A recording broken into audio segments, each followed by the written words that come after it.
is recognized. Thank you, Mr. Chairman. Let's review the well-documented facts. Last September, the National School Boards Association and the Biden administration coordinated to send a letter requesting to treat parents at school board meetings as domestic terrorists. Yes, that is right. It's documented and it's a fact. The Biden administration thinks concerned parents who express frustration with radical policies governing their children's education somehow warrant counterterrorism resources. The NSBA and Biden administration letter infamously urged the government to use federal law enforcement to target concerned parents at local school board meetings and chill their protected First Amendment activity. One of the parents the NSBA cited in its letter is Scott Smith, who we've heard about today already. His only crime, so-called, was demanding that Virginia school board officials accept responsibility for the fact that his daughter was sexually assaulted in a school bathroom. New information from the NSBA shows that Justice Department employees coordinated with the White House directly, well in advance of sending that letter. And they likely knew and raised no concerns that the letter would urge the use of the Patriot Act to target parents. As a reminder, the Patriot Act, of course, we all know, was enacted after 9/11 to investigate and punish terrorists.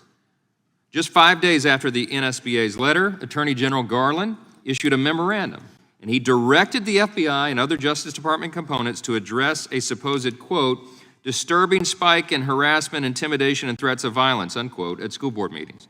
Of course, that disturbing spike was never backed up with any evidence at all.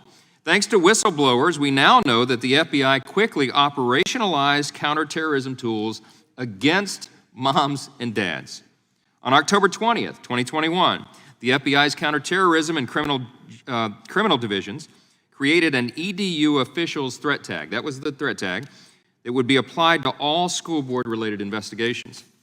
2 days later, the NSBA issued a formal apology for its letter, disavowing its characterization of concerned parents as villains and withdrawing the request for counterterrorism resources. They were exposed, so they hung Merrick Garland out to dry. And to this day, Attorney General Garland has yet to rescind the memorandum. Given that the underlying basis for his order has been rescinded, we all have been wondering here, why hasn't the order itself? Parents voicing their concerns at school board meetings are not domestic terrorists. That's why we have the placards here. We have to remind our Democrat colleagues of the obvious.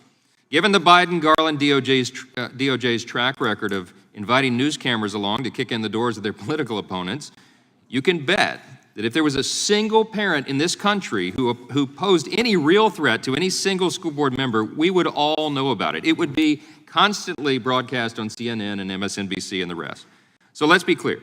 The request for counterterrorism resources has now been withdrawn, and there is no evidence that parents pose any particular threat to any public officials. And yet, Judiciary Committee Republicans have repeatedly called on Attorney General Garland to rescind his memo, and we've sent over 100 letters now requesting information and documents regarding the investigation and the use of that threat tag. To date, all we have received from the Justice Department and the FBI are half-page response letters and exactly 0 requested documents or substantive information.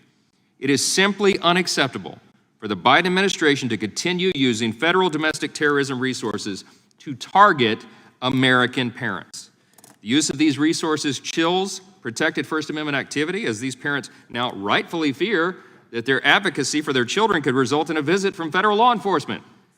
I urge my colleagues to join me in asking for these documents so we can finally get to the bottom of this administration's utter disregard for the rule of law. I remind my colleagues again, this is clearly within the jurisdiction and the very important responsibility of the Judiciary Committee of the U.S. Congress. This is our role. I yield to the ranking member. Thank the gentleman. Well said. And he raises a critical point.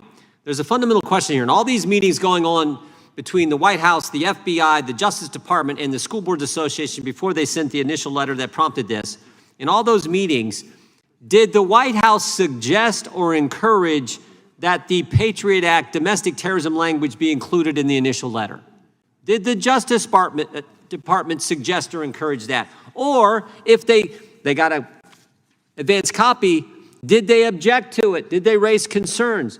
Those are pretty fundamental questions. I think a lot of people I think the American public would like the answers to. What was really going, who made the decision to put that in? Was it suggested by the White House and Justice Department, Homeland Security to put that language in the letter that's now been rescinded? Those are important questions that we'd like the answers to. Thank the gentleman. Yield back.